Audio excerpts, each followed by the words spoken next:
Bien, hoy seguimos con la misma lógica de poder explicar, reseñar ciertos textos o ciertos artículos del área académica en particular y fomentando no solamente de una disciplina, sino que también, como les había dicho anteriormente, me iba a dedicar a áreas de educación, economía y en ocasiones psicología. Bajo esa lógica, hoy día veremos lo que es la coherencia y sus principios. Y bajo esa lógica tengo que decir que la información que está en este Canva, por así decirlo, es proveniente de un artículo que realizó Alejandra Anduesa y Natalia Aguilera en relación a la teoría de Michel Charols. Dicho de otra manera, esto no es de mi autoría, más bien lo estoy explicando y por lo tanto ir resumiendo para que tú lo puedas comprender de mejor manera. De todos modos, si tú quieres profundizar en ello, por eso te dejo la referencia y ahí puedas aprender mucho más sobre este concepto de coherencia. En este sentido, habría que preguntarse entonces qué es la coherencia y desde un enfoque cognitivo. Un texto coherente es un escrito que tiene sentido y es de fácil comprensión. Ahora bien, ciertamente esa comprensión la otorga el lector, pero al mismo tiempo quien escribe puede hacer que su texto tenga sentido, o sea, de fácil comprensión. No es más que eso. ¿Y por qué se habla en términos cognitivos? Porque en el fondo uno va dando ideas, uno va conectando la información del texto, tanto como escritor o como lector, y se va comprendiendo y va teniendo sentido el texto. Por lo tanto, si es fácil el texto de comprender, podríamos decir que es un texto coherente. Ahora bien, hay que considerar que existen tipos de coherencia. Por una parte existe la coherencia global, que es el círculo, podríamos decir, de la imagen eh, más grande, azulito, y en esa lógica estamos hablando ya de relación entre párrafos, podríamos decir, de la globalidad del texto. De forma diferente tenemos lo que es la coherencia local. Ahí estamos hablando ya de las oraciones de manera interna, cómo están relacionadas las ideas dentro de un párrafo. Por eso es que tenemos ahí un recuadrito que dice coherencia local, María teje y la tierra es redonda. Es una oración sencillita. Entonces tenemos estos dos grados de o tipos de coherencia. Ahora bien, para que un texto sea coherente, tenemos ciertos principios y transgresiones de coherencia. Yo voy a solamente profundizar en los principios, en videos posteriores voy a profundizar en qué son las transgresiones, pero en principio voy a explicarlo. Los principios básicamente son una forma de hacer que tu texto, de que tu forma de expresión sea coherente o por lo menos de fácil comprensión. Y por otra parte, las transgresiones más bien son quiebres a esos principios. Es cuando tú no respetas estos principios y aparecen las transgresiones. A grandes rasgos es como cometer un error, por así decirlo. ¿Ya? La relevancia de esto es que en la medida que tú comprendas los principios y en la medida que tú comprendas las transgresiones, se te va a hacer más fácil poder expresarte, sobre todo de manera escrita. Dicho eso, comenzamos con el principio de congruencia entre las ideas. ¿Ya? Acá lo definimos como las ideas de un texto deben ser coherentes entre sí y con el contexto o universo del que tratan. ¿Qué quiere decir esto? Yo pongo esta imagen porque cuando uno ve estas situaciones, por ejemplo, en la calle, uno podría decir, wow, no me hace sentido lo que está pasando, tiene que haber una explicación. Y uno intenta darle ese sentido. Bajo esta definición de este principio, lo que uno debería intentar en un texto es básicamente no contradecirse. ¿Ya?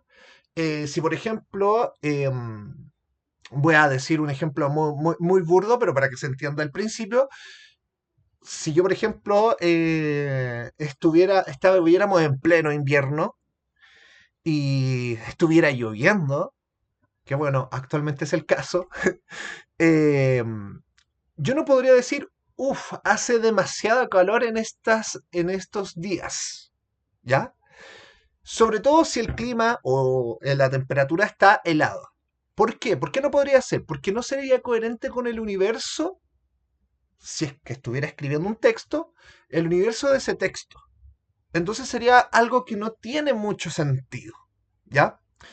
O hay algunas frases que, insisto, son básicas, pero para que se entienda, Pedrito es vegetariano porque come carne. No tiene ningún sentido, es una contradicción en toda regla. Ese es el principio de congruencia entre las ideas. En segundo lugar, está el principio de progresión temática. Y básicamente esto es un equilibrio entre lo nuevo y lo dado. ¿Qué quiere decir esto? Como pueden ver ahí las dos piedritas, es una especie de balanza. Lo voy a ejemplificar de una manera más práctica en la diapositiva que viene posteriormente. Uno va dando información, todo texto, todo discurso tiene un tema en particular. Por eso hay algo dado, hay algo que se repite.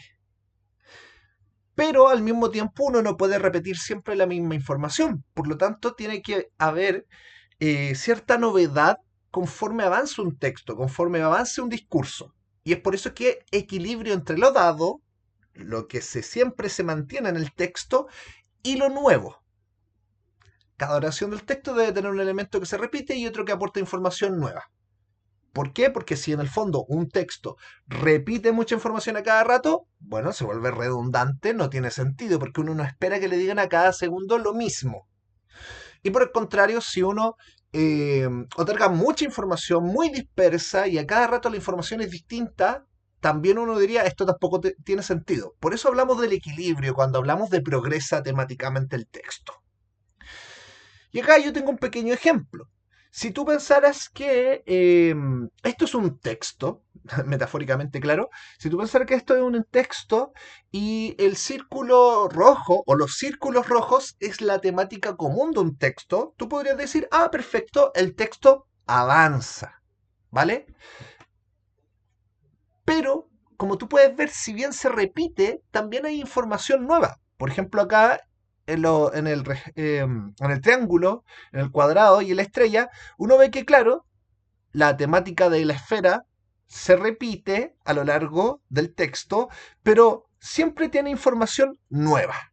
¿Vale? O sea, hay una ilustración del equilibrio entre lo nuevo y lo dado. Se repite el tema, sí, durante todo el texto, pero al mismo tiempo se va dando información nueva sobre ese tema. Ese es el equilibrio que debería haber. Además, tenemos la relación entre las ideas. Y básicamente hay que pensar que el texto es un tejido, ¿ya? Eh, Hay múltiples vinculaciones, conexiones entre una oración y otra oración, entre un párrafo y otro párrafo, entre el párrafo que está al principio y el párrafo que está al final, etcétera. Y se supone que un texto bien coherente sería un texto que tenga todas sus ideas bien relacionadas. Si lo queremos comprender con el mismo ejemplo anterior, pero sumándole algo, tú puedes ver que está la misma figurita. Está la temática común, que son los círculos rojos, sigue, progresa el texto porque se mantiene el tema, pero al mismo tiempo hay información nueva, ¿ya? Entonces ahí estamos todavía con el principio de progresión temática. Pero acá le sumamos ciertos círculos, que no están muy bien hechos, pero ciertos círculos que van conectando la información con otras partes del texto, por así decirlo. Entonces, ahí uno podría decir, bueno, el rectángulo se relaciona con el triángulo de esta manera, o el triángulo se relaciona con la estrella de esta manera, o son ideas opuestas, o son ideas sumativas, o son ideas que tienen una relación de consecución, etcétera. Entonces, el texto se va relacionando una parte con otra parte. Ese es el principio de relación entre las ideas. Entonces, básicamente la idea era que tú pudieras comprender estos principios. En otra ocasión podremos ver de pronto lo que son más bien las transgresiones, que es lo que ocurre cuando, insisto, eh, tienen problemas estos principios. Espero haberte ayudado con tu comprensión sobre la coherencia e insisto, tú puedes ver al inicio del video las referencias del artículo de estas dos profesoras que te pueden ayudar a comprender mucho más lo que es la coherencia y te puedas ayudar también con este video. Ha sido un gusto. Cuídate mucho, que te vaya bien.